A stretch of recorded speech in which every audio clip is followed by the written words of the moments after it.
આજની ધર્મકથા. પ્રણામ. 21 ભવના ચરિત્રો એના અંતની તરફ આગળ વધી રહ્યા છે. કલાવતીનો આત્મા, જે પૂર્વે એક રાજકુમારીથી શરૂ થયેલો જે ભવનો ક્રમ, એ ક્રમમાં ઉત્તરોત્તર વૃદ્ધિ પામતા પામતા પામતા પામતા અત્યારે ગુણસાગર તરીકે જન્મ લીધો છે. જાતિ સ્મરણ જ્ઞાન થયું.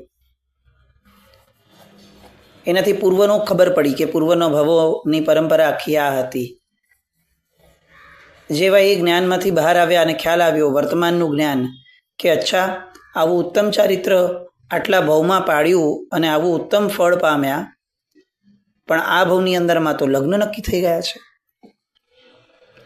એટલે જાતિ સ્મરણ જ્ઞાન ઉપર અત્યારનું વર્તમાનનું મતિ જ્ઞાન એ થોડું હાવી થયું.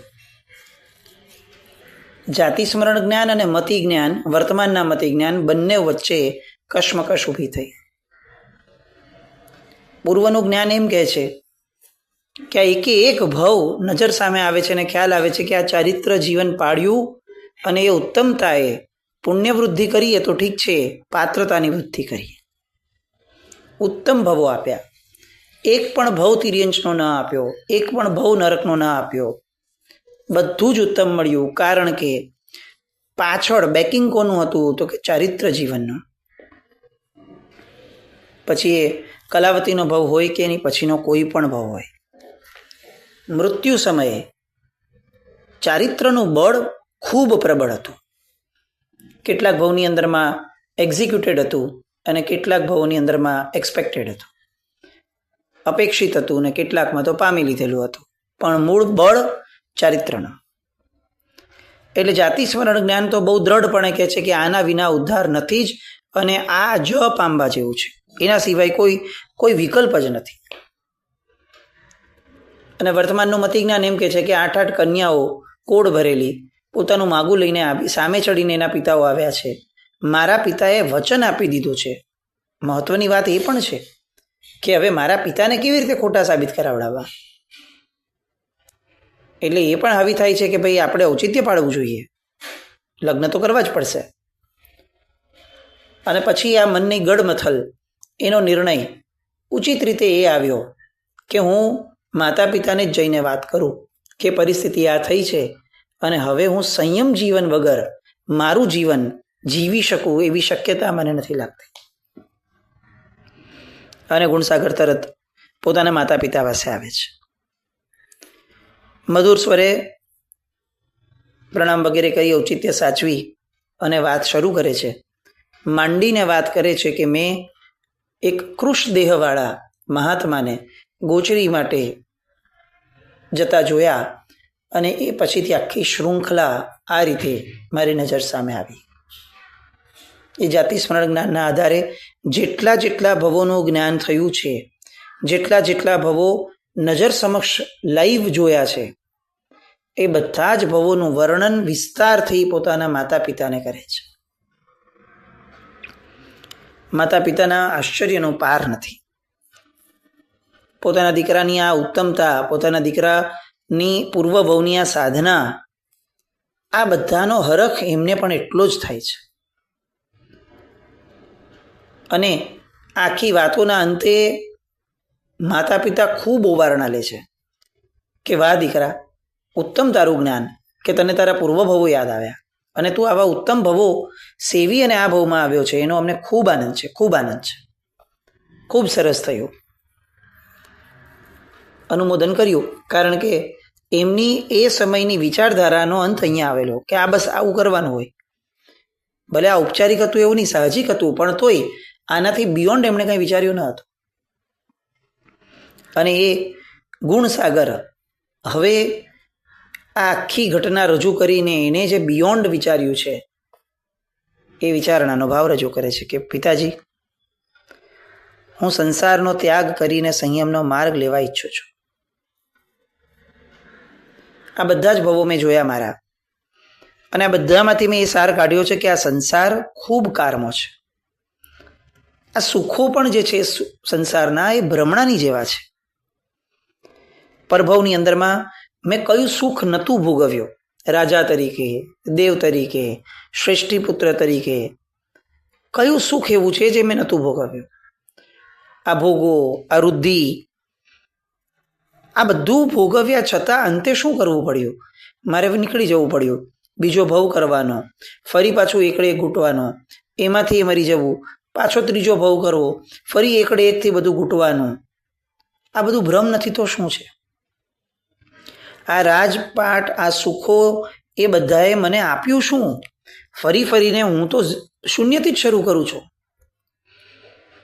આ બધાનો કોઈ અર્થ નથી.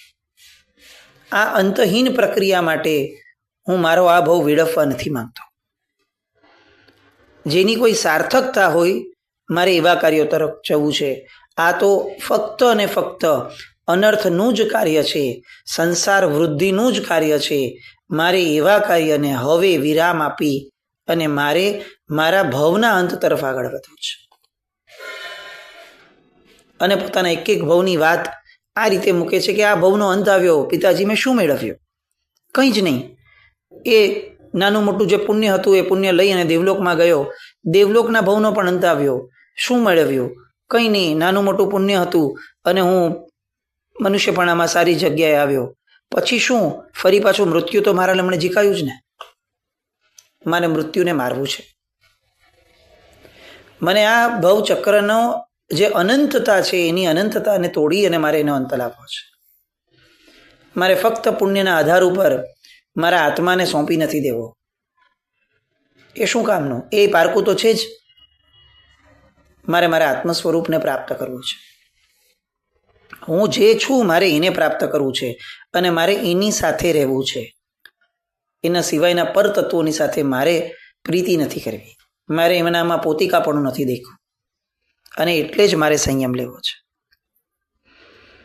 મારો વિકાસ જે પણ થયો છે આંશિક રીતે એ બધો તે ભવની અંદરમાં સંયમ લેવાના કારણે જ થયો છે. મારા પ્રભવો મારી આંખ સામા તરવરે છે. માતાજી, પિતાજી, હાથ જોડીને મસ્તક ઝુકાવીને વંદન કરીને આપણે વિનંતી કરું છું કે મને સંયમ માર્ગે જવાની અનુમતિ આપો. ગુણસાગર પોતાની આ સંવેદના એ અહીંયા વ્યક્ત કરે છે. અને એવું નથી કે આ ઔપચારિક વચનો છે. જેને જાતિ સ્મરણ જ્ઞાન થયું છે એની સામે તો કેટલા પર્યાયો આંખ સામે તરવરતા હોય અને કેટલી લાગણીઓ પણ તરવરતી હશે. આપણે એક સામાન્ય કોઈની યારે વાત કરતા હોઈએ અને આપણને જરાક જૂનું યાદ બી આવી જાય ને તો પણ આપણે કેટલા ગડગડા થઈ જઈએ છીએ કે અરે જમાનો હતો ભાઈ, દિવસો હતા, આ હતું, તે હતું. એ તો તોય આપણી માટે એક સ્મૃતિપટનું જ્ઞાન છે. આપણી નજર સામે તો પાછું એ સમયે વિઝ્યુલાઇઝેશન કરીએ તો આવે પણ ખરું ને ન પણ આવે. આ તો જાતિ સ્મરણ જ્ઞાન છે. આખા ને આખા ભવોને જેમ આપણે ટીવીની સ્ક્રીન ઉપર કંઈક જોઈ શકીએ એ રીતે પોતે અનુભવી શકે છે, પ્રત્યક્ષ અનુભવી શકે છે. એટલે એ તે ભવોની નાનામાં નાની લાગણીઓ, તે ભવોનો નાનામાં નાનો નિર્ણય, એ નાનામાં નાની સંયમ જીવનની આરાધના, એ ઉલ્લસિતતા, એ ગુરુકૃપા, એ સંયમ જીવનની ઐકલક્ષિતા, એ અહિંસક જીવન કેટલું નજર સામે તરવરતું હશે. અને બીજી બાજુ 8 કન્યાઓ સાથે લગ્ન કરી અને શું થઈ શકે છે એ ભવિષ્ય પણ દેખાતું હોય.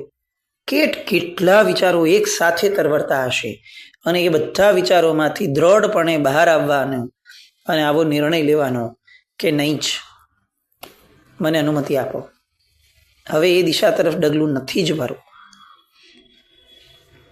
ગુણસાગરની માનસિકતા એ કેટલી સંયમ જીવનના પક્ષપાતવાળી બની ગઈ હશે અહીંયા આપણને એ સમજાય છે. એને એવું નથી કે સંયમ જીવન જ દેખાયું છે, તે ભવોના રાજસુખો પણ એને દેખાડા છે. એ તરફ પણ આકર્ષણ ઊભું કરી શકાયું હતું. તે ભવોમાં પૃથ્વીચંદ્રનો જીવ એટલે કે શંખનો જીવ જે સતત એની સાથે રહ્યો છે તે જીવનું પણ આકર્ષણ અનુભવાવું જોઈતું હતું. પણ ના, એને સંયમનું આકર્ષણ અનુભવાયું. આ ફરક બહુ જ પ્રોમિનન્ટ છે કે આગળના તમામ ભવોની અંદરમાં એ રાજકુમારી તરીકે જન્મ્યા કે કોઈ પણ તરીકે જન્મ્યા, પોતાના પ્રિય પાત્રનું આકર્ષણ અતિશય અનુભવાતું હતું. એને જોયા નથી, એનું ચિત્ર જોયું નથી ને રૂવાડા ઊભા થયા. આજે તો સ્મૃતિપટ ઉપર આવી જાય છે સતત કે આવી રીતે હું એકલો ન હતો, એક આત્મા સતત મારી હારે રહ્યો છે. અને તેમ છતાં આઉટકમ શું, મોરલ ઓફ ધ સ્ટોરી શું લીધું? એમ કે મારે ઓલા આત્માને મળવું છે, એ ક્યાં છે અત્યારે એનો જીવ, એ જાણવું છે? નહીં. એને જોઈએ છે શું? તો કે સંયમ. કેમ આટલા ભવોમાં કેવળ જ્ઞાનની પાત્રતા ઊભી ન થઈ અને આ ભવમાં થઈ? આ ભવની અંદરમાં એવો તે કયો વિશિષ્ટ પુરુષાર્થ થયો? સંયમ અગર લેશે ગુણસાગર તો એ ક્યાં પહેલાં નથી લીધું? વૈરાગ્ય અત્યારે થયો છે તો પેલા ક્યાં નથી થયા? બળવત્તર વૈરાગ્યો થયા છે. કેવળ જ્ઞાનની પૂર્વ ભૂમિકા કેમ ન આવી? કારણ કે બીજા બધાનું આકર્ષણ સરી ગયા પછી પણ એકનું આકર્ષણ એ નિયતપણે ઊભું રહેતું હતું દરેક ભવમાં. આ એક ભવની અંદરમાં સાહજિક રીતે એવી બુદ્ધિ પ્રવેશી છે કે હવે કોઈ પણ ભોગે એ આત્મા ભેગો હતો એવું જાણવા છતાં એના પ્રત્યેનો અભાવ છે, એના દુર્ભાવ છે, સદભાવ મનમાં સાયલેન્ટલી ઊભો જ છે. પણ પ્રખરપણે પ્રોમિનન્ટપણે શું અત્યારે તરવરે છે? તો કે મારે સંયમ લેવો છે, મારે સંસારનો અંત લેવો છે. તમે એ ભાવના પણ જુઓ કે અહીંયા સંયમ એટલે ફક્ત શ્વેત વસ્ત્રધારી એક પ્રકારનું જીવન આ નહીં. સંયમ લેવાનો પણ આશય શું? તો કે મારે ભવનો અંત કરવો છે. વ્રતોનો જે ભાવ હતો, વ્રત પ્રત્યે જે અહોભાવ હતો, એના કારણે પૂર્વના તે ભવોની અંદરમાં કેટલી વાર ચારિત્ર લીધા. આ ચારિત્ર પણ કેમ વિશિષ્ટ છે? કારણ કે આ ચારિત્રનું મુખ્ય લક્ષ્ય શું? તો કે ભવનો અંત લાવવો. ભવનો થાક કેવો અનુભવાયો કે નજર સમક્ષ આ 21 ભવ આવી ગયા એટલા માત્રથી મનમાં સેટ થઈ ગયું છે કે હવે આ કંઈ જ નથી જોઈતું, આ સંયમ પણ મેં લીધું છે, હવે મને સંયમથી બિયોન્ડ શું હોઈ શકે, મને એ જોઈએ છે. આ સંયમ પણ કેમ લેવું જોઈએ, મને એ જોઈએ છે. સંયમ એ અત્યાર સુધી લક્ષ્ય હતું, હવે સંયમ પણ સાધન બન્યું અને લક્ષ્ય ભવનો અંત બન્યો. આ ભવના અંતનો જે ભાવ છે એના કારણે કેવળ જ્ઞાન ઢોકળું આવ્યો. એક પોઈન્ટ આપણે નજર સમક્ષ રાખવા પડશે.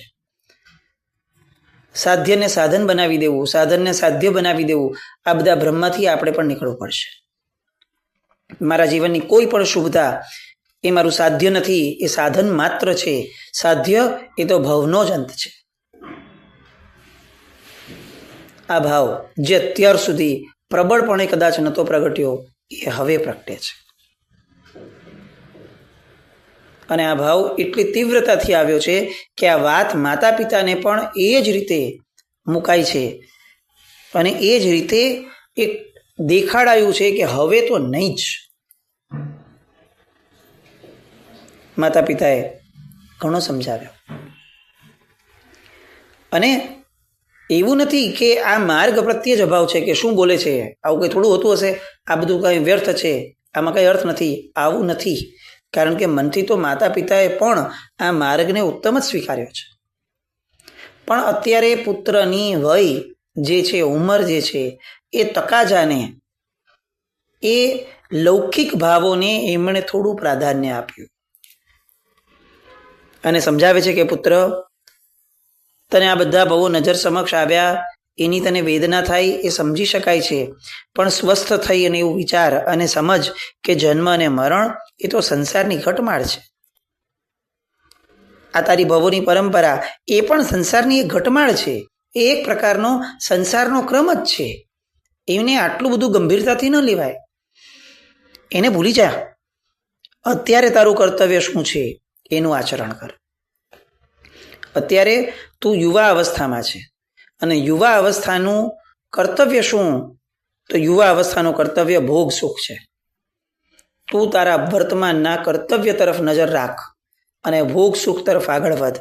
તું વૃદ્ધ થાય ત્યારે ત્યારનું કર્તવ્ય હશે સંયમ માર્ગ, એ કર્તવ્ય ઉપર આગળ વધશે.